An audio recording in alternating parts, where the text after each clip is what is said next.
AP రాజకీయాల్లో ప్రస్తుతం కూటమి ప్రయాణం సాఫీగా సాగుతుందా? తెర వెనుక విభేదాల సెగలు మొదలయ్యాయా? ప్రభుత్వంలో కీలక భాగస్వాములుగా ఉన్న మూడు పార్టీల మధ్య సమన్వయం లోపిస్తోందా? బీజేపీ నేతల తీరుపై పవన్ బహిరంగంగానే ఎందుకు అసహనం వ్యక్తం చేశారు? అమిత్ షా విషయంలో బీజేపీ నేతలను పవన్ నిలదీయడం వెనక ఆంతర్యమేంటి? కీలక అంశాల్లో కమలనాథుల వైఖరిపై టీడీపీ కూడా అసంతృప్తితో ఉందా?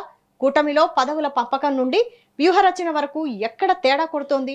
అసలు ఏపీ బీజేపీ నేతలు ఆత్మరక్షణలో ఉన్నారా, లేక పవన్ వ్యాఖ్యలు కూటమిలో కొత్త చిచ్చుకు దారితీస్తాయా?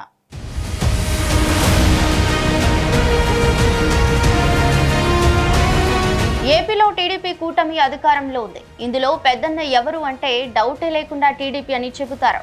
అదేవిధంగా ప్రభుత్వానికి కూడా పార్టీ నాయకత్వం వహిస్తుంది. 135 మంది ఎమ్మెల్యేలు కూడా టీడీపీకి ఉన్నారు. ఇక రెండో స్థానంలో జనసేన ఉంది. 21 మంది ఎమ్మెల్యేలు ఉన్నారు. మూడవ ప్లేస్ ముచ్చటగా బీజేపీదే. ఎందుకంటే 8 మంది ఎమ్మెల్యేలు మాత్రమే ఆ పార్టీకి ఉన్నారు. కూటమిలో పదవుల విషయంలో చూసినా ఇదే రేషియో ప్రకారంగానే పంపిణీ చేస్తూ వస్తున్నారు.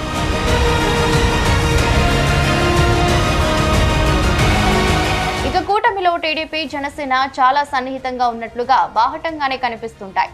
రెండు ప్రాంతీయ పార్టీలు, ఇద్దరు అధ్యక్షులు కూడా తరచూ కలుస్తూ భేటీలు వేస్తూ అనేక అంశాలు చర్చిస్తూ ఉంటారు. బీజేపీ అయితే జాతీయ పార్టీ. ఏపీలో ఆ పార్టీ నాయకత్వం అంతా కేంద్రంలోని పెద్దల డైరెక్షన్లోనే పనిచేయాల్సి ఉంటుంది. ఇదే మిగిలిన రెండు పార్టీలకు బీజేపీకి మధ్య తేడా అని అంటారు.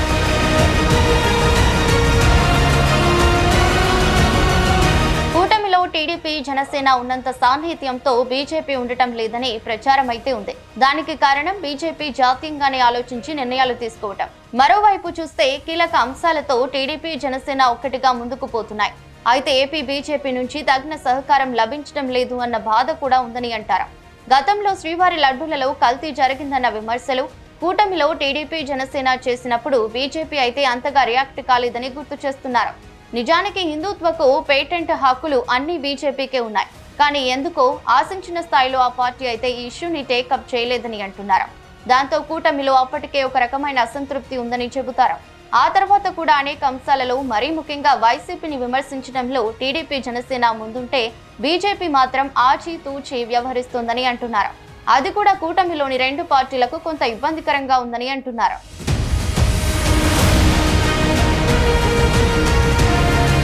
లేటెస్ట్ గా రాజమండ్రిలో జరిగిన జనసేన పార్టీ సమావేశంలో పవన్ బీజేపీపై సీరియస్ అయ్యారు. కేంద్ర మంత్రి వల్లభాయ్ పటేల్ తర్వాత అంతటి బలమైన నాయకుడు టఫెస్ట్ హోం మంత్రి అని అమిత్ షా అని చెప్పుకొచ్చారు.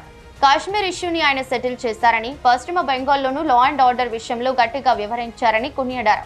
అలాంటి అమిత్ షా విషయంలో ఒక విశ్లేషకుడు ఊహించి ఏవేవో మాట్లాడితే కనీసంగా ఖండించకపోవడం ఏంటని ఏపీ బీజేపీ నేతల తీరుని ప్రశ్నించారు.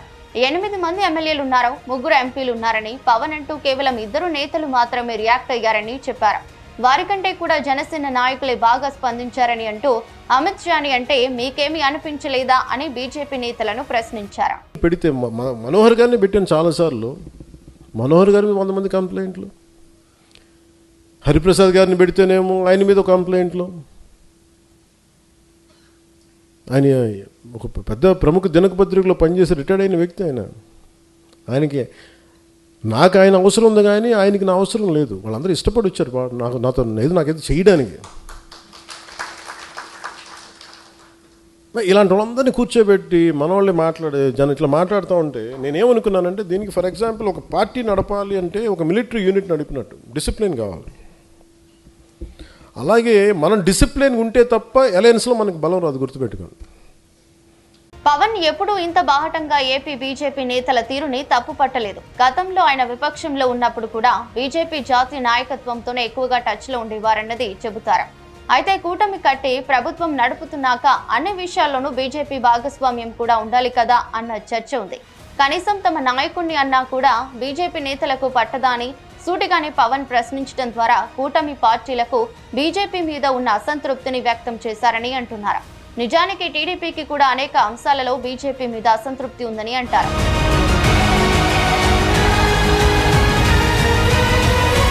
అయితే బీజేపీకి కూడా కూటమి పార్టీలలో తమకిస్తున్న ప్రాధాన్యత పట్ల అసంతృప్తిగా ఉందని అంటున్నారు. 21 మంది ఎమ్మెల్యేలు ఉన్న జనసేనకు 3 మంత్రి పదవులు ఇచ్చారని, తమకు 2 మంత్రి పదవులు కూడా ఇవ్వలేదని బీజేపీ నేతల భావనగా ఉందని అంటారు. అలాగే నామినేటెడ్ పదవుల విషయంలోనూ అన్యాయం జరుగుతోందని పార్టీలో చర్చ ఉంది. ఇంకోవైపు చూస్తే బీజేపీ జాతీయ పార్టీ అని, అందువల్ల తమ విధానాలు అన్ని ఆ కోణంలో ఉంటాయని, అన్ని విషయాల మీద ప్రాంతీయ పార్టీల మాదిరిగా స్పందించడానికి కుదరదన్నది కూడా కమలనాథులు చెబుతారు. అవన్నీ పక్కన పెట్టిన అమిత్ షా విషయంలో పవన్ చెప్పినట్లుగా బీజేపీ నేతల స్పందన ఎందుకు లేదన్నది సూటి ప్రశ్నగానే ఉంది.